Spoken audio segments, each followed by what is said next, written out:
Hey, this is Jared Krause, host of the Buying Online Businesses podcast. And in this episode, it's the second part series that I'm doing with James Schramko from Super Fast Business. James helps people scale their businesses from the six-figure range up to the $1 million range, and also helps people scale from the $1 million range to $10 million plus.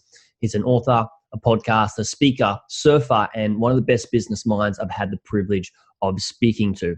Now, in our first part series that I had with James, the first episode, which is the one prior to this, we talk about OTR, which is Own the Racecourse, and how we shouldn't be dependent on tools like Amazon, Facebook, YouTube, and Instagram, instead having more control over our business. Why this is very important for us as website investors to understand this concept.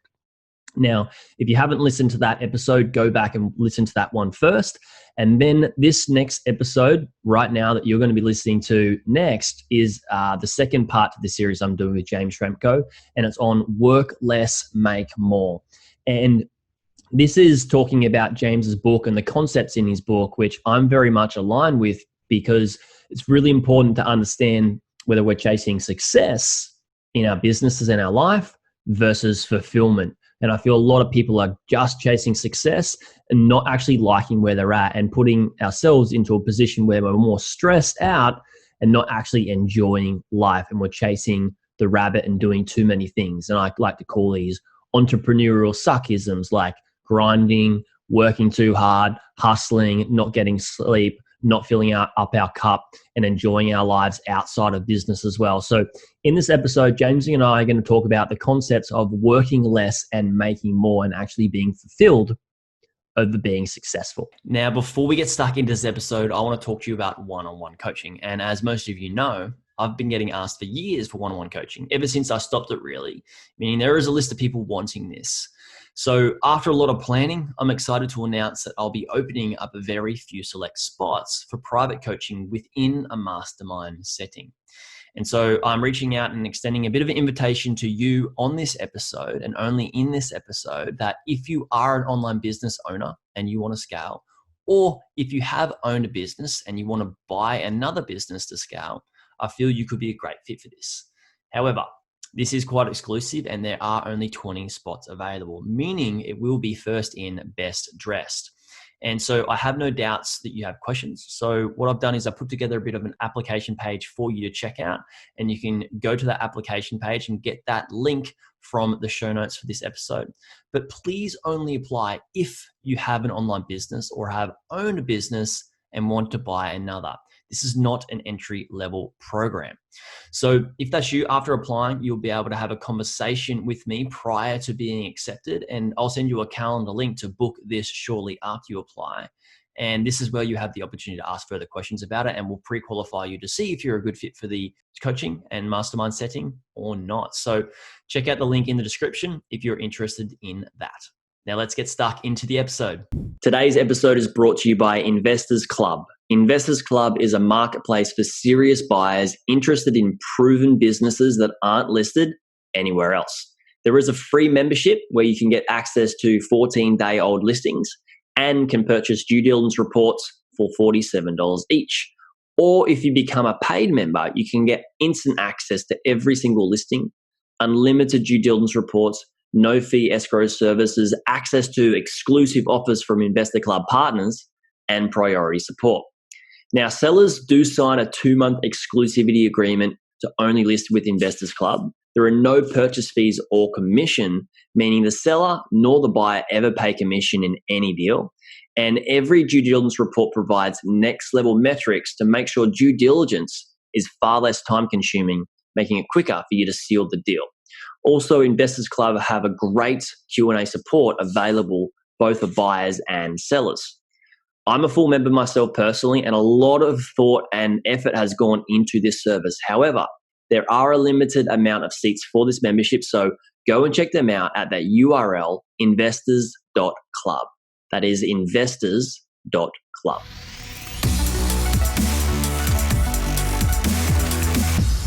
This is what I tell people that come to me and say, I want to make money online, Jared. And the reason for that is because they want to spend more time with the people they love and doing the things that they love, which is great. But if you go away and you are going to start a website business, which most people know that I teach people to buy sites because you can pass that 90% failure rate. But if you're going to start an online business, then you can do so as long as you're super duper passionate about it and you want to be in business for a minimum of 10 years. And I think that's the same that we can take from investing in websites as well, is that if you're going to invest in a website, why would you only do it? I mean, you can do website flipping, which we've talked about on your show. You can do that in 6 months' time, but you're still going to have to pay brokerage every single time you sell. And then you also need to get back into, I need to do another whole round of due diligence on another whole bunch of websites. I need to create a whole new marketing plan, whole new structure. I might even need to have a whole new team. To me, it just sounds crazy when you could just buy something with the minimum of holding it for 3 years, grow it up, and then flip it or hold on to it for longer. And that's why we look at those sites that aren't fatty or gimmicky fidget spinners. You know, one thing that sort of comes to mind when you say that is it would be worth exploring the personality of the person who likes to flip and finding another channel for that. A good example that I can think of is me. I have my core business has been going for over a decade. So the membership I started in the beginning of 2009, and then I started another one in 2010. I still got both of those.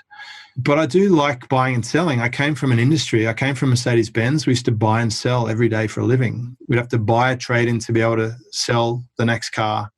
So there's a lot of that in my reflex action. So I can satisfy that other ways. Like I can buy and sell shares, which is like just interesting to me and a good way for me to magnify the cash that I can pull out of my business is so I can enhance my investments away from the core business. So I don't have to chop and change my day-to-day business to satisfy my thrill and excitement of the trade.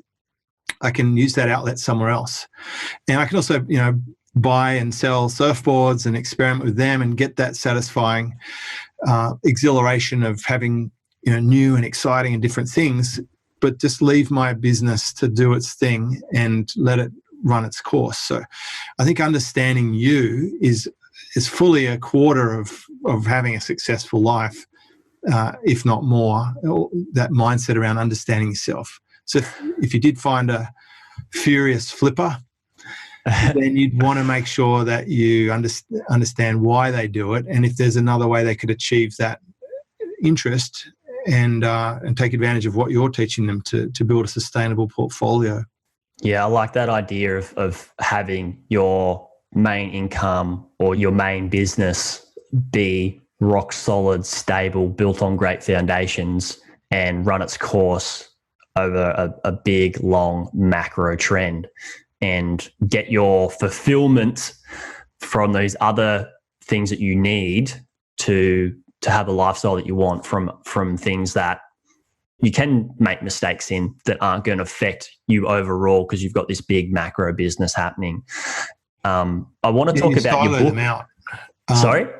I put them in silos, different buckets, so they can't really cross-contaminate each other. And it's also worth noting, like to the core business, I've been very consistent. And on the side, in the meantime, I built and sold a couple of agencies, and I have started a couple of new businesses. And these days I enter into revenue share deals with partners, and I've got about a dozen of them that are really long-term focused, that are diversified from my core, that just overall give me a great portfolio. So just like any good investor, you wouldn't risk your main core portfolio. You just use little, you can have side bets or riskier plays, but don't make that your whole thing. Otherwise, you are literally swinging from vine to vine, and if one of them breaks, you're going to splatter to the jungle floor. I'm all about that in just creating less stress in our lives. I feel that a lot of people want to get online or away from their traditional income. Like for me, I was a plumber. I wanted to get away from my job and have a better life so I could have less stress and make money without doing too much more work. The thing is that I got into it and I bought one business And then 6 months later, I bought another one. And then another 6 months later, I bought another one. And I ended up with all these businesses, and I made my life stressful again when I didn't need to. And over time, I slowly started to slow down. I read the book from Gary Keller, The One Thing, and realized if I could have that one thing and focused on that, then it's going to make my life so much less stressful and allow me to have the fun in my life around that main pillar piece or business that I'm running or using. And I feel that so many people do this, James, is that we're trying to get away from the drama. We're trying to get away from the stress, and we find a route that we can do that. But then we bring that stress. Well, it's a known paradox. It's an entrepreneurial paradox where, and I don't know the specific name for it, but it was talked about in tech startups. But as an entrepreneur, we optimize and get efficiency and find leverage. And then the first thing we do is we fill that space again. And I think why we do it is important to understand. It's quite possible that some people are actually addicted to drama. And there's even a term called doom surfing, which is browsing the internet looking for trouble, bad headlines. They're creating this self-fulfilling loop for themselves.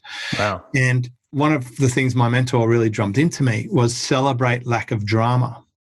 So he gave me that little hint of when things aren't crazy or chaotic, it's actually good. So on our weekly coaching call that I do with my higher level group, when someone comes on and says, no major news to report this week, everything's running smoothly, the business is doing what it's supposed to, my plans are being implemented, nothing to report, no challenges, I'm like, perfect. This is really perfection for me as a coach. This is what I want. Because if you were to poll the average business owner, they're just running from fire to fire, life is chaotic and a mess. Yeah. And for a lot of preventable fires as well. So if you do focus on removing the matchbox from the lower cupboards and you stop the kid from lighting the fire, you don't have the house burned down. It's like taking good preventative measures to protect yourself. Celebrate that lack of drama. And if you keep having drama, I would suggest that you keep bringing it back into your life because you haven't let it go. And one of the best books I read that had a topic around this was called The Courage to Be Disliked by a guy who's talking about Adlerian philosophy. And he's sort of proposing that trauma doesn't have to exist. It's just that people keep going back to the past and bringing it back and dumping it in their future. Just leave it there, park it. It's okay. Like everything that happened was supposed to happen. It just did. Let it go. Yeah. So is this? I'm all about working less and making more. Is this the reason for your book? Is making sure that people can have lack of drama and still earn a good income? Is that the basic principle of your book, or why did this book come into fruition?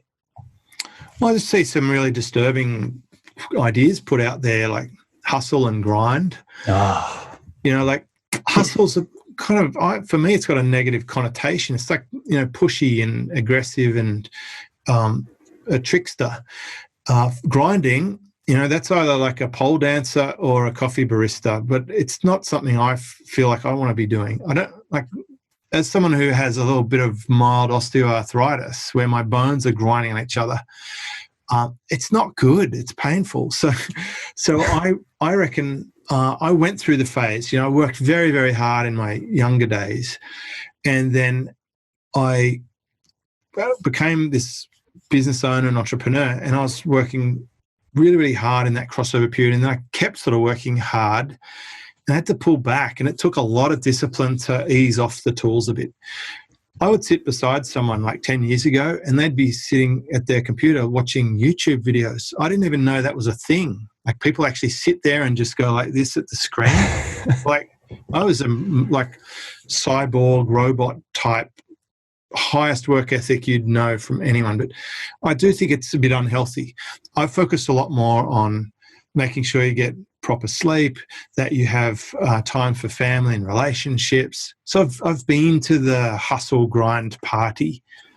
It's not the best version of me. It wasn't the best life. I just want to surf every day. I want to be a better person. I want to live. So I would classify the way that I live now as being like a semi-retirement. It's where I'm not just obsessed about money and Lambos and big houses. I already own my houses and I've got cars, and there's nothing more I need or want to get other people to think that I'm a significant person. I don't even wear my fancy watch most of the time. Like I'm just a guy in board shorts who wants to do good work but also wants to live. So for me, it was putting a message out there. You know what? It's okay not to work all the time. It's okay to spend time with others and not feel like you're missing out. So people talk about all this money you're leaving on the table, and I'm talking about, what about, are you getting all the money but leaving life? Look at all the train wrecks that happen with workaholics. And it just, as you've read the one thing, you would know there's other books out there who've got this sort of idea that you should just 10x everything. You should work 10 times harder. And, if you get up earlier, you can get stuff done while everyone's asleep. Well, if you get up earlier, then you really just have to go to bed earlier. It's like almost the dumbest thing I've seen for a while. You can't rob yourself of sleep. Well, you can, but there's no long-term cheat. You can definitely burn the candle at both ends, especially when you get into it. There's I acknowledge there's a startup phase, there's a difficult phase of crawling over broken glass, and someone watching this or listening to this might say, it's easy for you, you've made it, you've been lucky or whatever. I've paid the price. As James Brown says, I've paid the cost to be the boss. I've definitely paid the cost to be the boss. But I'm happy with how life is for me now. And what I wanted to do was create a book for my kids. So the book is like, okay, kids, here's what I've learned after all of this. And look, this lunatic I work for, this really rich guy, was an absolute maniac.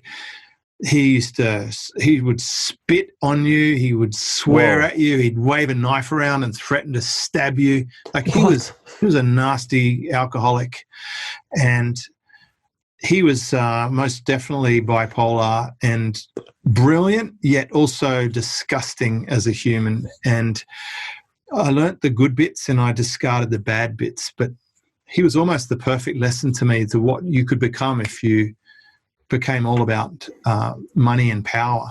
And it's like, I like having money and I like having power, but the best way to have that is through responsibility. And I just want to be a good human. So I think the book will help people who get conned by the workaholic tomes of society. It does seem like there's some healthy steps forward in that regard, especially in the last year. Certainly if you go back 4 or 5 years ago, any young person coming online would be convinced that the only way to get ahead is to sleep under your desk on a sleeping bag and work 100 hours a week. This is me. We've all done it. Yeah, like I actually worked so hard that I got glandular fever, and I didn't even know I had glandular fever. So I found out, I went to a pretty expensive doctor, natural doctor, and found out that I had glandular fever 18 months after the fact that the glandular fever set in. So it turned into this Epstein-Barr virus, and it was all through my blood, my organs, everything. And I'm still fighting it off now to this day, because I found out probably a year ago now. Right. So I've got this spiritual mentor who works with some pretty high level, like billionaires and CEOs and stuff like that. And she's got me to list out all these things that I hate about entrepreneurialism. And I call them my Entrepreneurial Suckism List. And like you said, grinding, hustle, nobody's a self-made millionaire. We've all learnt from somebody else. Things like this is just, it's destroying those young kids that are coming to our space with good energy and good intention to wanting to do good things, and they get sucked into all these bad entrepreneurial suckisms, and they can destroy themselves before they even get to the place that they want to get to, which is helping the world in a better limelight. So I think people should definitely be checking out your book. So check that out, guys. I'd love to keep going, James. People will be dropping off and hopefully not sleeping on this episode. So I might drop it into 2 different parts. But thank you for jumping on. Where can people find out more about you and what you do with Superfast Business? Well, I think the clue is in your question. Superfastbusiness.com is a good starting point. There's a lot of podcasts there, and there's a 2-step survey that helps you find the right solution, because we have a few different things. I don't want to overwhelm anyone. Cool. Everybody check out Superfast Business. We also talked about 10X Pro in this episode. I use 10X Pro. It's awesome. Check that out. All the show notes will be below. Thank you, everybody, for listening. If you did like this episode, please do myself and James a massive favor by going away and reviewing it, and let us know what you liked about this episode so I can bring more awesome guests and more awesome topics to the show, just like this one. Thanks, guys.